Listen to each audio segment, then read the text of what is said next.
Welcome to LifeBlood. This is George G, and the time is right. Welcome to today's guest, strong and powerful Cam Barsness. Cam, are you ready to do this? Let's go. Let's go. Cam is a CFP. She's a partner and financial advisor with Kutscher, Barsness and Stevens with a focus on ESG investing. Cam, tell us a little bit about your personal life, some more about your work, and why you do what you do.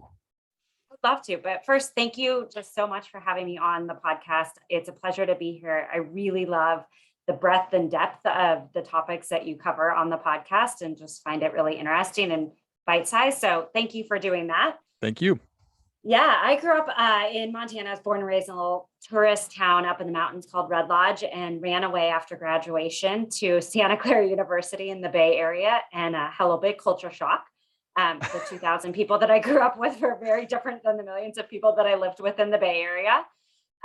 But came back to Montana a little bit after graduation. Ultimately, my husband and I found ourselves in Seattle, where we still live with our three kids who are 7, 11, and 13. So I'm just hitting those treacherous teenage years. And, I thought when we first moved to Seattle, we were going to leave, and I wanted to be in finance. So that meant a big corporation.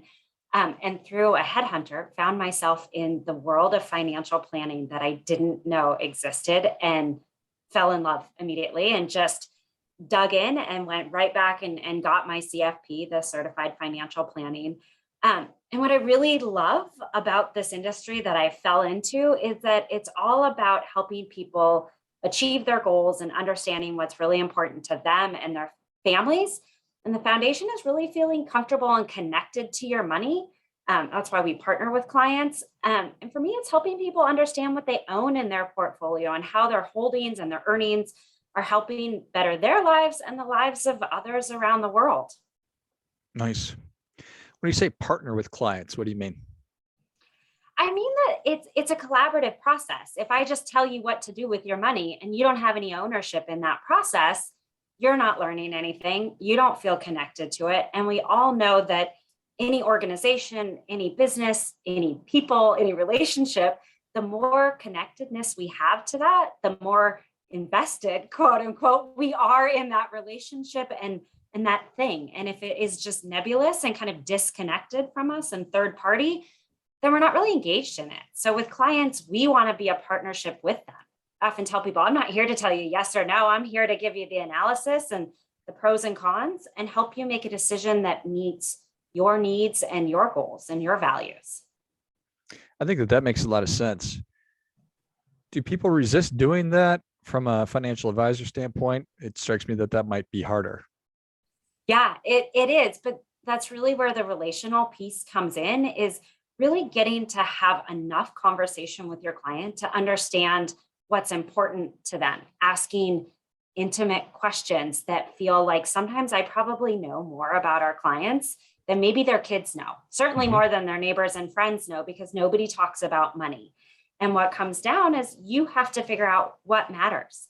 And a piece of that is what we're here to talk about today, which is ESG investing. And a piece of that is asking those questions of, how do you want to connect to your money? How do you want to connect to your portfolio? Is there things that matter to you in your portfolio that you invest in or don't invest in? Or do you care? And if you don't, that's okay too. That's not a judgy statement. It's just asking those questions. Yeah. And there's not a right or wrong response to that, right? When you ask people how important it is to you to do this, that, or the other thing. So people say, I don't care. I just want the best possible investment. Or some people will say, I'm sure that's extremely important to me, and I refuse to invest in a mutual fund or an investment that has this in it. Exactly. And what's really hard about this is that the process is nuanced, and they're like, think about the industry itself, right? So we talk about it that you can invest for impact. You can do SRI investments, which are socially responsible investments, or ESG, which is environmental social governance. All I did was just make a bunch of acronym soup at you, right? Nobody knows what the heck any of that means. And none of it is binary. We can't do anything with a yes or no answer in that way anyway. So it's all about this conversation and then putting that all on a spectrum But really what it comes down to when I think about it is that I kind of give this analogy that in investing, you have fundamental technical analysis, which is PE ratios and cash flows and balance sheets, which none of us really want to talk about because everybody's eyes glaze over. And that is not entertaining to anyone. But think about when you go to the optometrist, right? Like you have the foundation of seeing, and then you keep putting these weird little lenses on. And if the listener could see me, I'm like literally putting a lens in front of my eye like they do at the optometrist. Is this better? Is this worse? And you layer on these ideas of like, okay, if this is a company that I think is a good company from a cash flow and return and product, right? They're good. Let's talk about these other things. Like, for example, is the company good based on compensation of top level to bottom level, their overall benefits package? What do the PTO look like to the average employee? And that's your social issues. What about the board of directors? Is it diversified across gender and ethnicity and social economic backgrounds? We all know that all of those together are good when we have diversity in all of that. That's governance, right? How do they think about the long-term sustainability and impact of their business and their products on the world? How are they packaging and disposing of their products? How are they stewarding and improving the energy and water usage? Now, as an investor, I have all these other things that I can kind of layer on to really think about the companies that I invest in. And those are all things that we can talk about, right? Like we can have a discussion about that and everybody can have an opinion in a way that if I ask your opinion on a price to earnings ratio, you're like, I don't know, but I can talk about these other things. And that's where we get this 360-degree view of investing about really the long-term piece of it. So for me, it's about risk because as an investor, I want to know that this company is going to be around and a good, healthy company in 5 to 10 years. And they're not just waiting for that next earnings call in 10 days. And then whew, we got through that, moving on.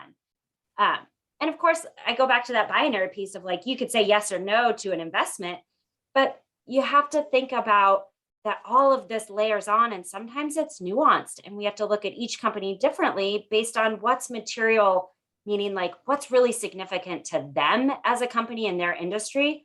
The difference between a water plant and say a Facebook, the things that are important to them as companies are drastically different. And so it's not an easy issue, but when we start talking about how this matters and how we all think about the world, then we can start to distill down to what risk factors can we really put in an investment to make it last over the long term. I love that. I love the analogy about the optometrist and the different lenses. Now I'm doing the thing with my hands that she was doing earlier for all you podcast listeners. I think that that's an awesome way to think about it. That sounds like a lot of work, Cam, for you to do all that. Yeah. And thank goodness I don't have to do it. I get to come and I get to talk about it and I get to have all these wonderful conversations. And then I throw the problem at my investment committee and I throw the problem at mutual fund managers that think about this day in and day out and are kind of boots on the ground out with companies asking these questions about, what are you doing about this company X and starting those discussions.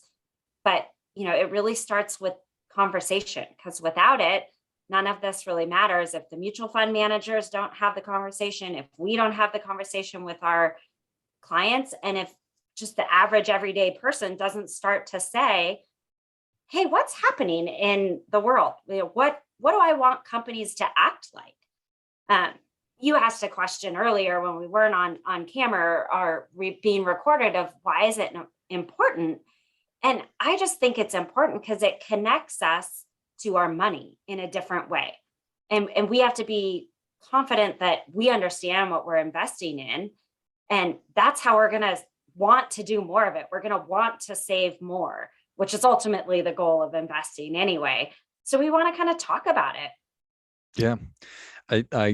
I've experienced certainly through being a part of different organizations that the more that you are able to contribute, we support what we help to create. And so the idea of, or the actual practice of being able to do that with our investing, that's sort of a whole nother level if that's what somebody is interested in.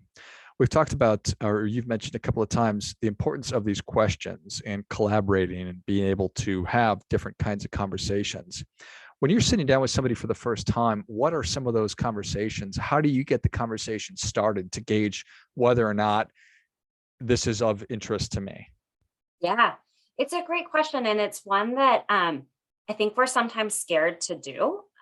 We don't want to ask questions that feel kind of intimate to somebody.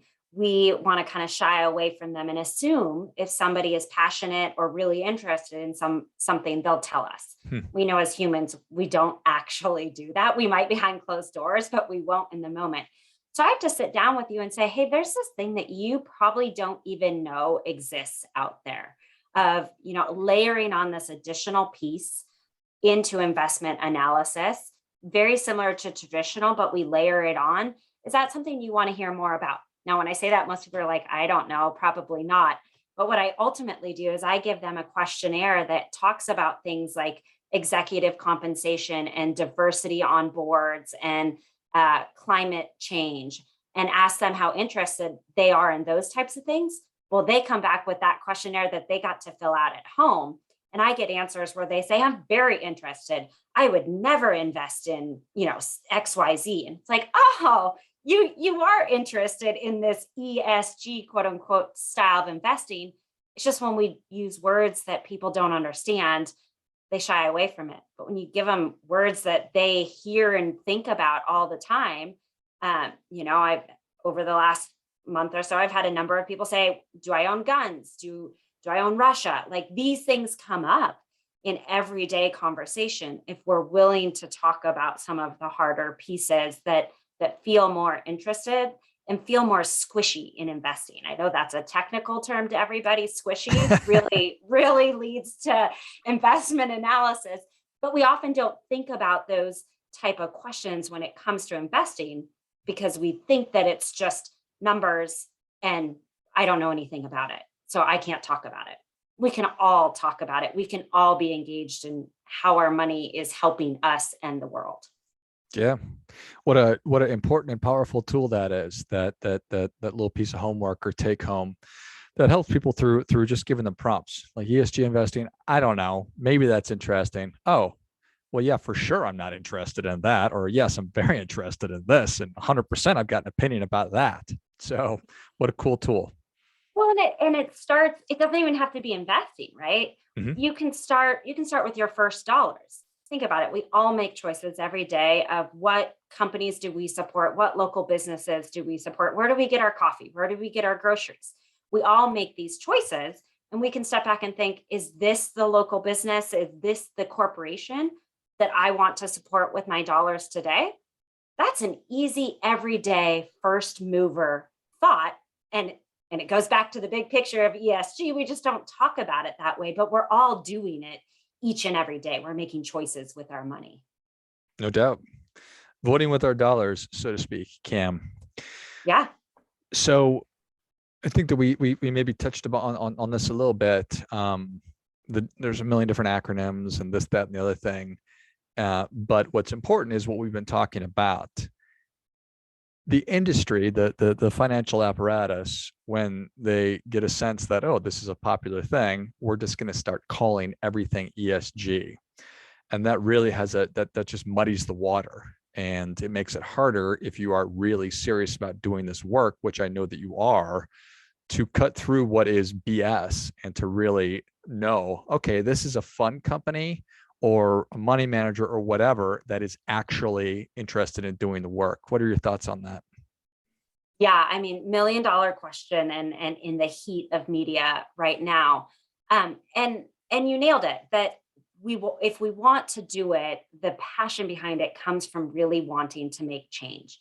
And so I'm going to say, my personal belief, and this is going to be hard, is that really you have to have active management to do that. What I mean by that, for those that maybe don't know what that means, is when you have a mutual fund, it can either be like an index based, where you just kind of buy the broad market, or you can have somebody sitting behind the scenes saying, I want to pick company X, Y, but I don't want A and B in this portfolio. So that's the active piece, a human making active choice. And when you have that active management piece in there, it allows you to really look at what that company's doing and think about how can I engage that company for change in what I future want. So when you're thinking about this, and maybe you have the choice in your 401k between an index fund and an active management fund. And a lot of times they'll show that to you in a 401k with little symbols. You might want to choose the active managed fund because you know that they're going to be more invested in that process of really kind of thinking about how are these companies enacting policies around the E, S, or G versus an index. All they can simply do is set parameters from the start that says exclude this, exclude this. But after that, you can't really make decision.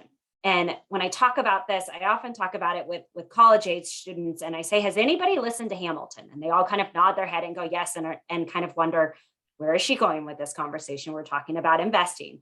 You say, everybody remembers the song In the Room Where It Happens, right? Hamilton was in the room where it happened.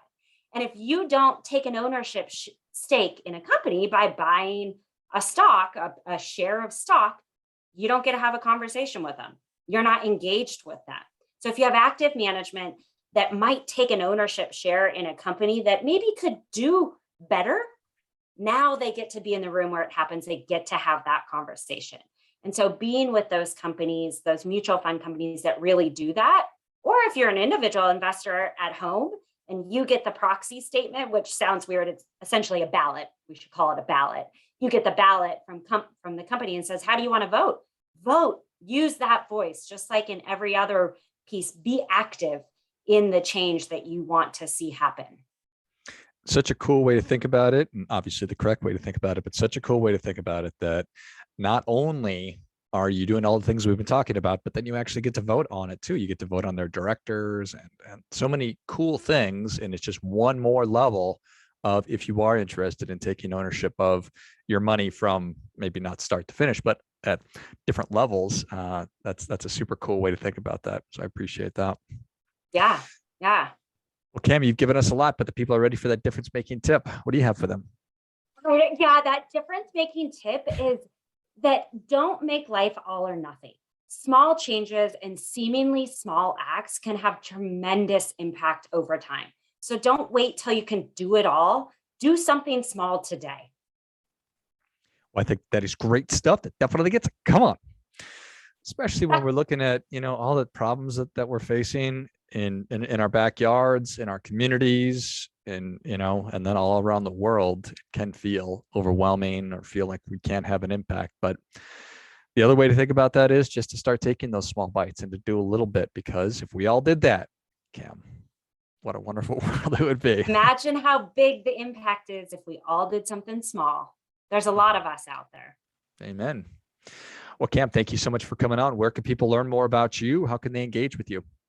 Yeah, come to our website, kbbsfinancial.com, or you can check me out on LinkedIn, Cameron Barsness, and direct you to our website or more of what we do or some of our reading. And as always, listeners, reach out. This is what I do. I talk to people. I love talking to people, whether you're my client, another advisor, it doesn't matter to me.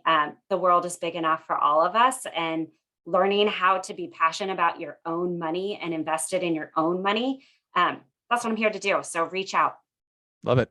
Well, if you enjoyed this as much as I did, show Cam your appreciation and share today's show with a friend who also appreciates good ideas. Go to kbbsfinancial.com and check out all the great resources and all the good work that Cam and her firm are doing. Reach out, get in touch, and see if there's an opportunity to work together.